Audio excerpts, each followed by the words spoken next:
Hello everyone, welcome to all. काफ़ी लंबे समय के बाद एक बार फिर से हम रूबरू हो रहे हैं। तो एज वी ऑल नो कि हम PS टेट के लिए यहाँ पर इकट्ठे हुए थे या फिर PS टेट की हमने बात की थी, तो उसी चीज़ को हम कंटिन्यू करते हैं क्योंकि हमारा जो मेन मोटिव है, हमारा जो मेन पर्पज़ है वो तो ये है कि हमने बेसिक कवर करना है। हमें कम से कम हमारा बेसिक तो आना चाहिए, है ना। तो उसी चीज़ को सामने रखते हुए कि टेट ने जब आना होगा तब आएगा, PS टेट ने जब आना होगा तब आएगा, तब देखेंगे हम। फिलहाल के लिए हम कम से कम हमारा बेसिक तो कवर करें। फिलहाल के लिए हम कम से कम हमारे जो 6 क्लास से हमारी SST शुरू हो जाती है, 6 क्लास से हमारा जो स्टार्ट हो जाता है पोर्शन, कोर्स स्टार्ट हो जाता है, उसके हम बेसिक को तो कवर करें। कम से कम हमें इसकी नॉलेज तो हो, जब टेट आएगा जब देखेंगे। तो इस वीडियो के ज़रिए हम कंटिन्यू करने जा रहे हैं हमारी 6 क्लास की SST, हमारी 7th क्लास की SST, हमारी 8th क्लास की SST, साथ ही 9th और 10th क्लास की SST। इसमें पहले हम कवर करेंगे गाइस NCERT का जितना भी पोर्शन है हम उसको कवर करेंगे, और उसके बाद हमने कवर करना है हमारा पंजाब स्कूल एजुकेशन बोर्ड। मतलब कि पहले हम NCERT 6 to 10 कवर करेंगे, उसके बाद हम पंजाब स्कूल एजुकेशन बोर्ड जो है वो 6 to 10 ही कवर करेंगे। अब मसला यहाँ पर यह है कि मैक्सिमम जो पोर्शंस हैं, मैक्सिमम जो टॉपिक है वो जैसे हम 6 क्लास की बात करें, 7 की बात करें, 8 की बात करें, मैक्सिमम चीज़ें NCERT और पंजाब बोर्ड में ऑलमोस्ट सेम है। जो चेंजेस आने शुरू होते हैं वो 9th एंड 10th क्लास में जाकर शुरू होते हैं। तो जो भी चेंजेस होंगे, जैसा भी होगा, हम वो वहाँ देखेंगे। और ये तो हमें सभी को मालूम ही है, ये तो हम सभी जानते ही हैं कि जो हमारी SST है 6 to 8 जो हमारे पास SST आती है वो 3 पोर्शंस में डिवाइड की जाती है, जिसमें से एक ज्योग्राफी आ जाता है, एक हिस्ट्री आ जाती है और एक सिविक्स आ जाती है, जिसे हम पॉलिटिकल साइंस में बोल देते हैं, है ना।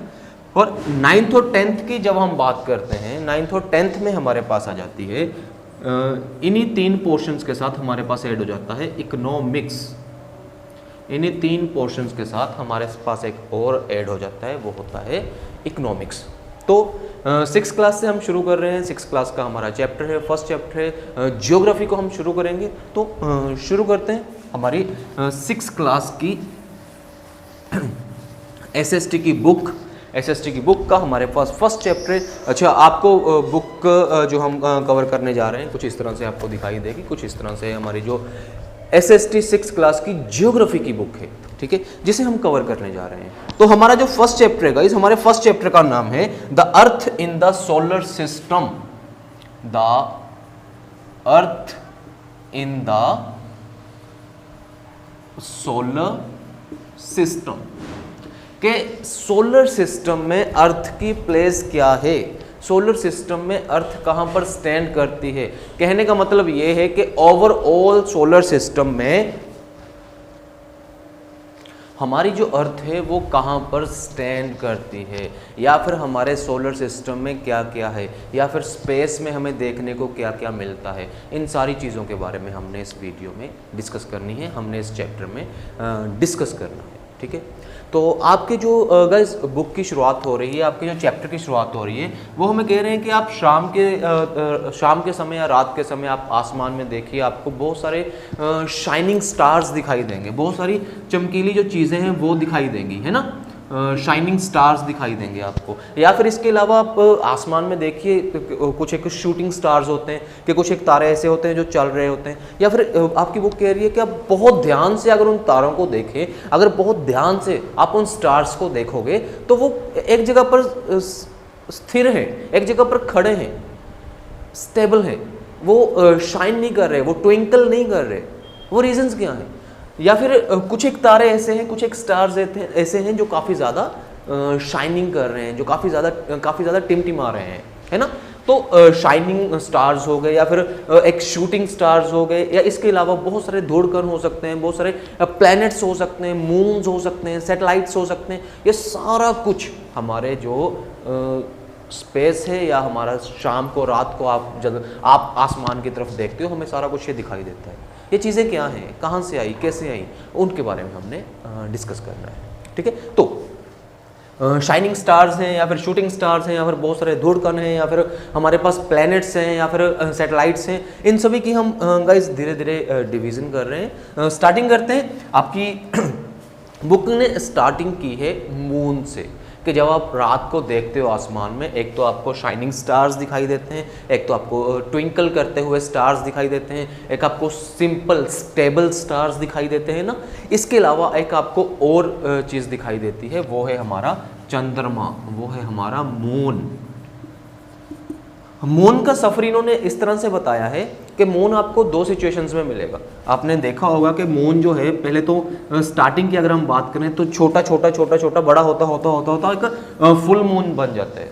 कहने का मतलब ये एक पूरे मंथ का प्रोसेस होता है कि या तो जब हम अगर स्टार्टिंग की बात करें, एक दिन ऐसा आता है कि मून बिल्कुल भी नहीं होता और एक दिन ऐसा आता है कि मून हमारे पास फुल होता है।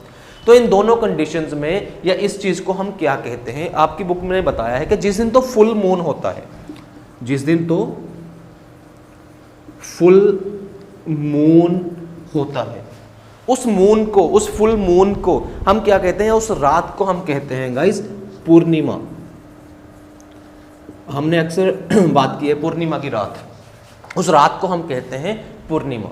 लेकिन जब चंद्रमा नहीं होता, जब जो हमारा आसमान है बिल्कुल क्लियर होता है, जब आसमान हमारा बिल्कुल साफ होता है, उस चीज़ को हम क्या कहते हैं? कहने का मतलब जब नो मून होता है, जब स्काई जो है जब बिल्कुल ही क्लियर होता है, उस सिचुएशन को हम क्या कहते हैं? फुल मून को तो हमने पूर्णिमा बोल दिया, इस सिचुएशन को हम क्या कहेंगे? इस सिचुएशन को हम कहते हैं अमावस्या। अमावस्या, इस सिचुएशन को हम कहते हैं अमावस्या की रात। अच्छा, आपका जो ये चैप्टर है the earth in the solar system, इसमें जस्ट डिस्कशंस है, इसमें जस्ट छोटे छोटे टॉपिक्स हैं जिनके बारे में जानकारी दी गई है। इनकी कंप्लीट डिटेल जो है वो हम फर्दर धीरे धीरे हम उनको कवर करेंगे। फिलहाल कंप्लीट डिटेल हमें नहीं दी गई हुई, हर एक चीज़ के बारे में थोड़ा थोड़ा डिस्कस किया हुआ है। अच्छा, दूसरी चीज़ गाइज हमारे पास ये आ रही है, एक तो ये हमने कवर कर ही लिया कि एक हमारे पास फुल मून होता है और एक हमारे पास नो मून होता है। फुल मून को हम पूर्णिमा कहते हैं, पूरा मून कहते हैं, और नो मून को ऑब्वियस है कि हम अमावस्या कहते हैं। ठीक है, इसके बाद जो दूसरी हमारे पास चीज़ आती है वो है हमारे पास सेलेशियल बॉडीज। सेलेशियल बॉडीज, अब ये क्या चीज़ है? सेलेशियल बॉडी हम किसे कहते हैं? जितना भी कुछ आपको आसमान में दिखाई दे रहा है, चाहे वो एक सूरज है, चाहे वो चंद्रमा है, चाहे वो सैटेलाइट्स हैं, चाहे वो शाइनिंग स्टार्स हैं, चाहे वो स्टेबल स्टार्स हैं, चाहे वो वाले स्टार हैं जो ट्विंकल कर रहे हैं, चाहे आपको कोई शूटिंग स्टार दिखाई दे रहा है, पूरे आसमान में जो भी चीज़ दिखाई दे रही है उसको हम बोलते हैं सेलेशियल बॉडीज़। आपकी बच्चे सेलेशियल जो बॉडीज़ हैं ये फर्दर दो हिस्सों में डिवाइड होती हैं। आपकी जो ये सेलेशियल बॉडीज़ हैं ये फर्दर दो हिस्सों में डिवाइड होती हैं। एक जिसको हम बोल देते हैं स्टार्स, एक वो वाला हिस्सा है, एक वो वाला पोर्शन, एक वो वाला पार्ट है सेलेशियल बॉडी का जिसे हम स्टार बोल देते हैं, और दूसरा हमारे पास आ जाता है वो वाला हिस्सा जिसे हम प्लैनेट बोल देते हैं। एक हमारे पास स्टार आ गया, एक हमारे पास प्लैनेट आ गया। अब इन दोनों में फ़र्क क्या है? स्टार, इसकी अपनी लाइट होती है, स्टार की अपनी लाइट होती है। कहने का मतलब ये खुद चमकता है, ये खुद चमकता हुआ दिखाई देता है। क्यों? क्योंकि इसकी अपनी लाइट होती है। लेकिन प्लैनेट जो होता है उसकी अपनी लाइट नहीं होती, इसके पास नो लाइट, इसके पास अपनी लाइट नहीं होती, ये लाइट को बोरो करता है, ये लाइट को बोरो करता है। ठीक है, इसके पास लाइट नहीं होती बल्कि ये लाइट को बोरो करता है।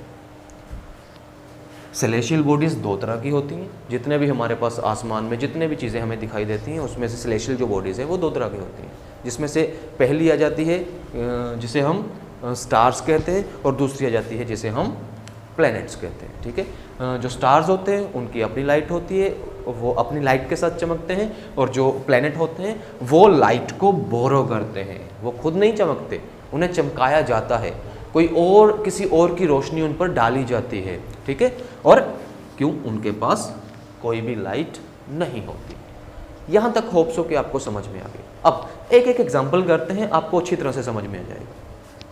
आपको आसमान में एक सूरज दिखाई दे रहा होगा, सन, एक सूरज दिखाई दे रहा होगा, इसकी बच्ची अपनी लाइट है, ये अपनी लाइट से चमकता है। दिन में हमें एक सूरज दिखाई देता है ना, जिसे हम देख नहीं सकते नंगी आंखों से, इसकी अपनी लाइट होती है, ये अपनी लाइट से चमकता है। तो ये हमारे पास क्या हो गया, स्टार्स। प्लेनेट की अगर हम बात करें तो हमारे पास बहुत सारे हैं, लाइक हमारी अर्थ, हमारी धरती, इसकी कोई लाइट नहीं है। अगर सूरज इस पर लाइट डाल देगा तो ये चमकना शुरू कर देगी, अगर सूरज इस पर लाइट नहीं डालेगा तो ये नहीं चमकेगी। रात और दिन ऐसी तो बनते हैं, सूरज जिस पोर्शन पर लाइट डाल देता है उस पोर्शन पर दिन हो जाता है, जिस पोर्शन पर लाइट नहीं डालता उस पोर्शन पर दिन नहीं होता। चलो खैर वो दिन और रात का मसला है, हम आगे चलकर कवर करेंगे। फिलहाल के लिए अर्थ जो है हमारी प्लैनेट है जो सूरज से लाइट को बोरो करती है।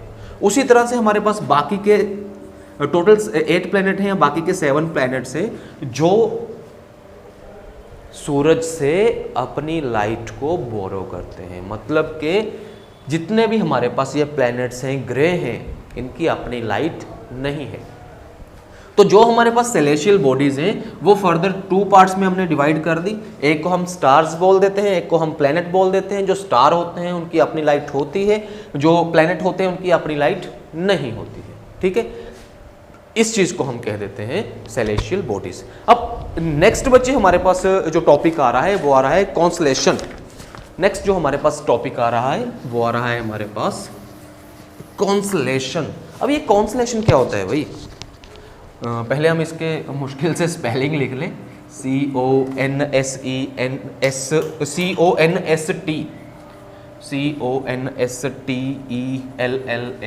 CONSTELLATIONS, constellation. ये जो मुश्किल से स्पेलिंग है ये होते क्या है? एक्चुअली बच्चे जब ना आप आसमान की तरफ देखते हो, आपको बहुत सारे, जब आप आसमान की तरफ देखोगे तो आपको बहुत सारे स्टार्स दिखाई देंगे, है ना। और आपने बचपन में या इवन के अब भी, बचपन की छोड़िए, अब भी आपने इन स्टार्स के जरिए कोई ना कोई शेप जरूर बनाई होगी, कोई ना कोई शेप जरूर बनाई होगी कि देखो यार ये क्या बन गया, या एक स्टार से दूसरी स्टार तक लाइन खींचनी, दूसरे स्टार से तीसरे स्टार तक लाइन खींचनी, है ना। उसके बाद कोई ना कोई शेप बना देनी। तो जो आप ये शेप्स बनाते हो ना, जो आप ये शेप्स बनाते हो, इन्हीं शेप्स को बच्चे हम कहते हैं कॉन्स्टलेशंस। इन्हीं शेप्स को हम कहते हैं कॉन्स्टलेशन। अब ये जो इंपॉर्टेंट या फिर जो फेमस कॉन्स्टलेशन है वो हमारे पास 2 हैं, आपकी बुक ने 2 दिए हुए हैं। एक को हम कह देते हैं उर्सा मेजर और एक को हम कह देते हैं बिग बियर। उर्सा मेजर या फिर बिग बियर, ये 2 हमारे पास कॉन्स्टलेशन है जो ये शेप बनाते हैं। तीसरी आप देख सकते हो बुक में, मैं भी आपको दिखाई दे जाए कि ये स्टार्स बने हुए, मैं आपको बनाकर दिखा देता हूँ कि एक स्टार्स यहाँ आ गया, दूसरा स्टार यहाँ आ गया, तीसरा स्टार यहाँ आ गया, चौथा यहाँ, 5वां यहाँ आ गया, 6वां यहाँ आ गया और 7वां यहाँ आ गया। और यहाँ पर एक बहुत बड़ा एक फिक्स स्टार है जिसे हम कह देते हैं नॉर्थ स्टार, जिसे हम कह देते हैं नॉर्थ स्टार। तो ये वाली जो हमने शेप बनाई है, ये वाली जो शेप बनाई है, इस शेप को, ये काफ़ी फेमस शेप है, आपको अक्सर बुक्स में ये वाली शेप मिलेगी। इस शेप को बच्चे हम कहते हैं सप्तऋषि। इस शेप को हम कहते हैं सप्तऋषि। ये वाली शेप वो शेप है जो 7 स्टार्स का एक ग्रुप है। अच्छा, ये हम स्टार्स की या फिर ये कॉन्स्टलेशन की बात क्यों कर रहे हैं? एक्चुअली आज हमारे पास एक सुविधा है, अगर हमने एक जगह से दूसरी जगह जाना है तो हम गूगल मैप ओपन करते हैं, जगह का नाम लिखते हैं और हम हमारे पास एक रास्ता बनकर आ जाता है और उस रास्ते पर चलकर हम कहीं ना कहीं जहाँ भी पहुँचना है हम पहुँच जाते हैं। लेकिन आज से कई 100 साल पहले, आज से कई 1000 साल पहले आपके पास कौन से गूगल बाबा जी थे? आपके पास कौन से गूगल बाबा जी थे? आपके पास कौन सा मैप था? आप या फिर इवन के आज भी हम किसी रेगिस्तान में खड़े हैं या फिर हम किसी समुंदर में बिल्कुल मिड में खड़े हैं, हम राजस्थान के मिड के रेगिस्तान में खड़े हैं, वहाँ से हमने बाहर निकलना है। आप मैप का हेल्प कैसे ले सकते हो कि आपको मैप रास्ता दिखा देगा? ऑब्वियस है कि वहाँ पर तो रास्ता ही नहीं है, मैप कैसे रास्ता दिखा देगा? मैप हमारे सड़कों पर रास्ता दिखा सकते हैं, समुद्र में रास्ता कैसे दिखाएगा, है ना। तो अब बच्चे मसला ये है कि इन स्टार्स के ज़रिए जो हम ये स्टार्स बनाते हैं, इन स्टार्स के ज़रिए जो हमारे पुराने लोग थे, जो खासकर जो जहाज़ वगैरह चलाते थे, समुद्री जहाज़ चलाते थे, जो हमारे पुराने लोग थे, वो इन स्टार्स का फ़ायदा लेते थे, वो इन स्टार्स की हेल्प लेते थे। कैसे? ये वाला स्टार बच्चे वो स्टार है जो फिक्स रहता है। आप कभी भी देख लेना, आपको आज भी मिल जाएगा यह स्टार, कभी भी आसमान में देख लेना। ये स्टार वो वाला स्टार है जो फिक्स रहता है और ये हमेशा डायरेक्शन देता है किसकी? नॉर्थ की। मतलब कि अगर आप इस स्टार का पीछा कर रहे हो तो आप नॉर्थ की तरफ चल रहे हो, आप नॉर्थ की तरफ जा रहे हो।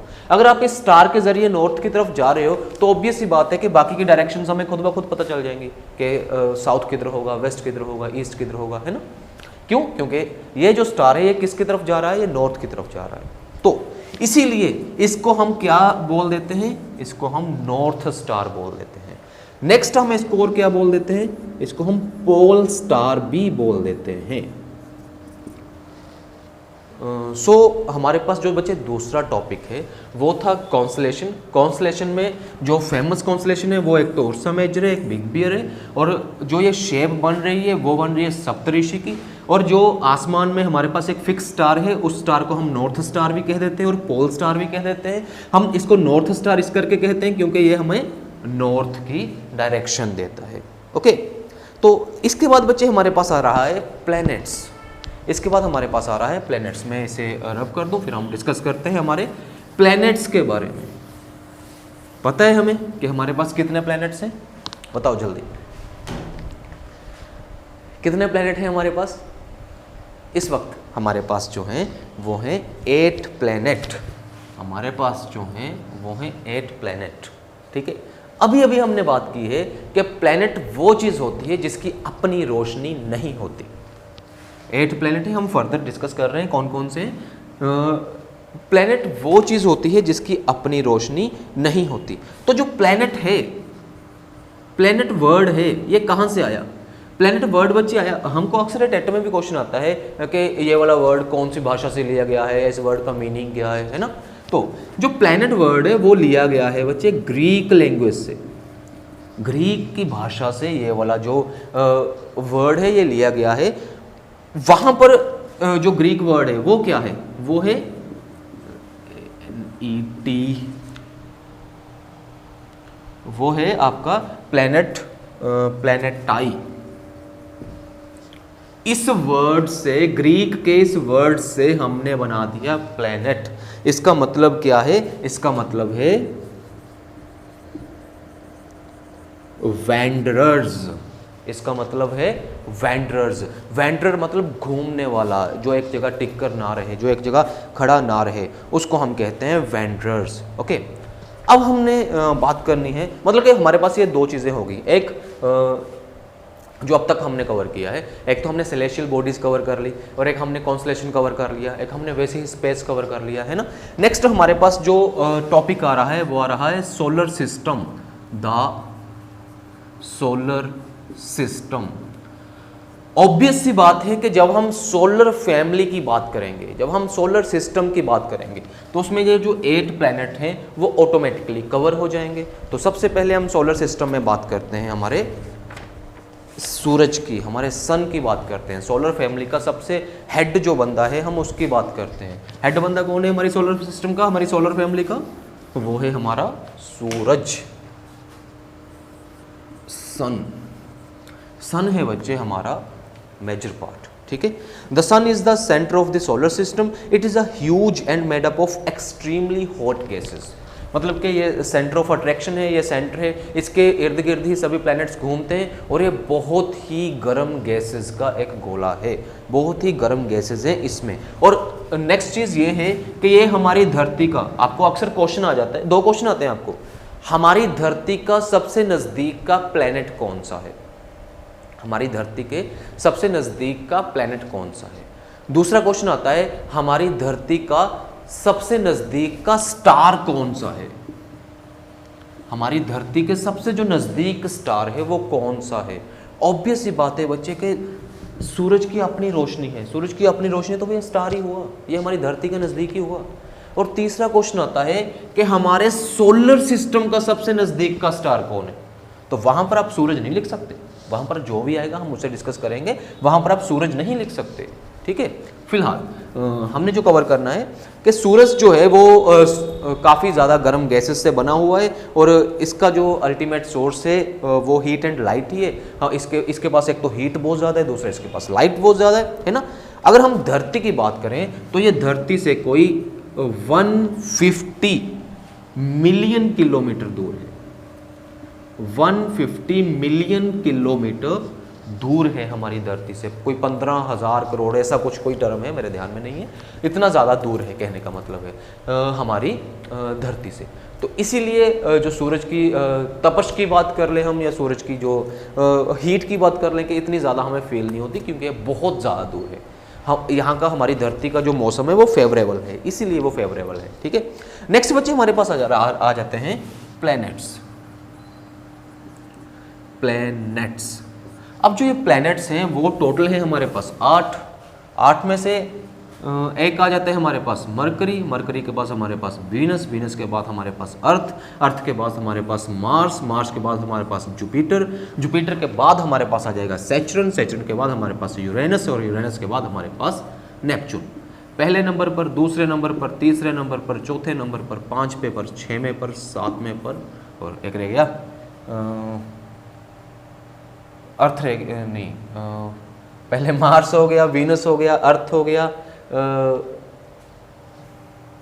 नहीं पूरे हैं, और 8वें नंबर पर हमारे पास आ गया नेपच्यून। ओके, तो ये है हमारे 8 प्लैनेट्स। अब मसला ये है कि इसमें जो क्वेश्चन आता है 2 तरह से आता है।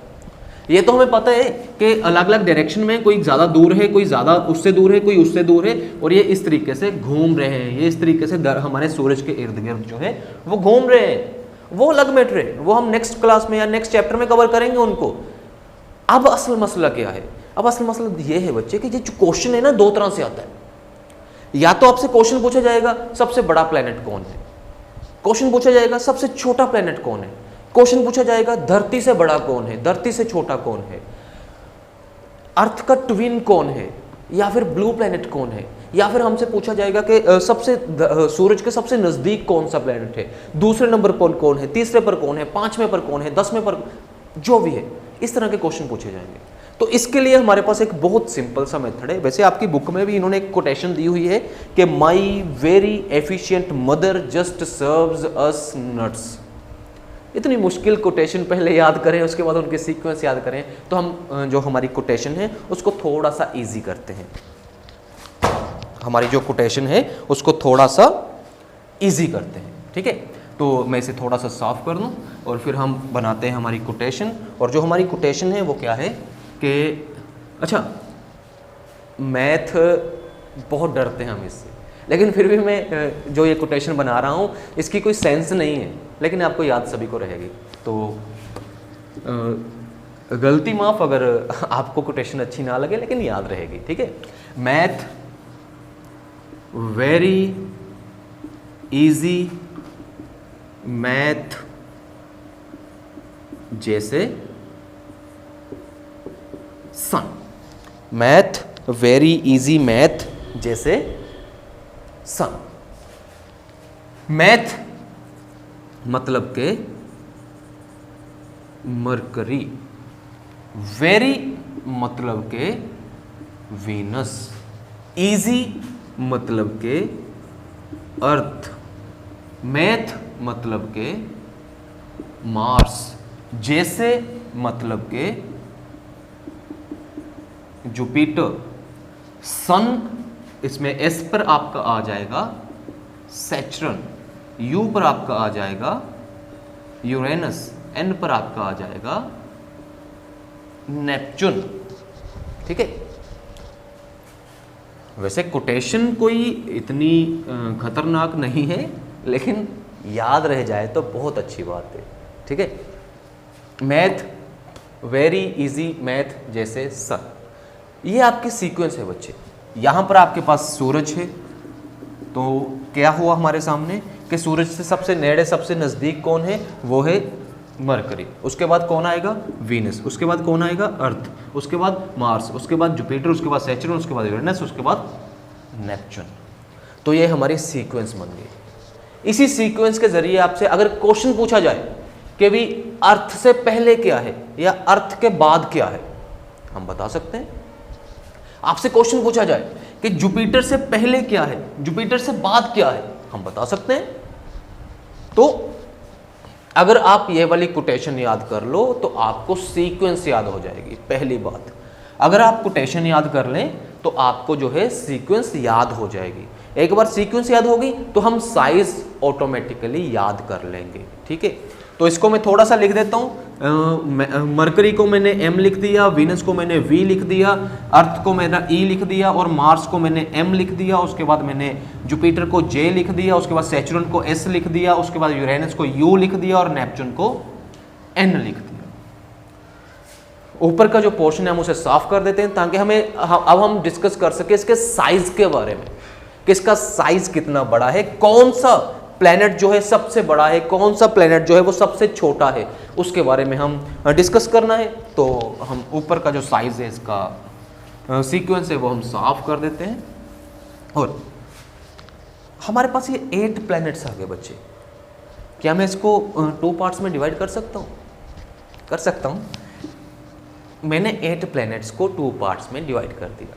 हमारे पास आ गया जो ये वाले प्लैनेट्स हैं बच्चे, जो अंदर के प्लैनेट्स हैं, इनको हम बोलते हैं इनर प्लैनेट, इनको हम बोलते हैं इनर प्लैनेट।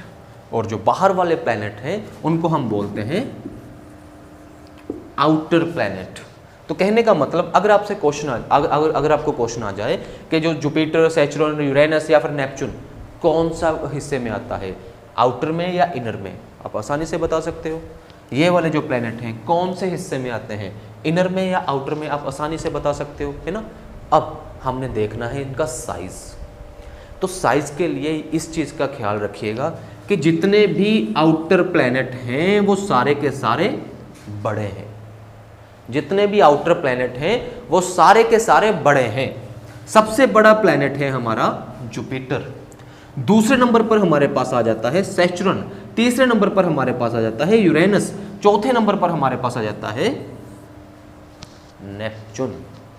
अब यहां पर सवाल यह है कि जुपिटर आ गया, सैटर्न आ गया, यूरेनस आ गया, नेपच्यून आ गया, वापस करना है, इसमें से सबसे बड़ा कौन सा होगा? तो यहां पर आपने याद रखना है कि जब हम इनर प्लैनेट में आते हैं तो इनर प्लैनेट में सबसे बड़ा या फिर 5वें नंबर पर सबसे बड़ा जो प्लैनेट है वो हमारी धरती है। 5वें नंबर पर जो सबसे बड़ा प्लैनेट है वो हमारी धरती है। अब क्योंकि यहां पर तो एक सीक्वेंस बनी हुई है, यहां पर तो एक सीक्वेंस बनी हुई है कि एक के बाद एक, एक के बाद एक, एक के बाद एक आ रहा है। अब यहां पर हमने मिड में उठा लिया, अब हम आगे जाएं या पीछे आए, क्या करें? यहां पर तो क्योंकि हमने मिड में उठा लिया, अब यहां पर हम क्या करेंगे? Jupiter, Saturn, Uranus, Neptune continue चल रहे हैं ना। वापस आकर हमारे पास आ रहा है अर्थ। वहां पर हम क्या कर रहे हैं? आगे चल रहे हैं ना। यहां पर हम पीछे आएंगे तो हमारे पास कौन सा नंबर आ गया? 6 नंबर, पीछे आ गए। फिर हम आगे चल रहे हैं, हमारे पास कौन सा नंबर आ गया? 7 नंबर। और फिर हम पीछे चलेंगे, हमारे पास कौन सा नंबर आ गया? 8 नंबर। तो सबसे बड़ा प्लेनेट, सबसे छोटा प्लेनेट, सबसे नजदीक का प्लेनेट, सबसे दूर का प्लेनेट, उम्मीद है कि आपको अच्छी तरह से समझ में आ गया हो। तो बच्चे इस वीडियो में हम इतना ही कवर करेंगे।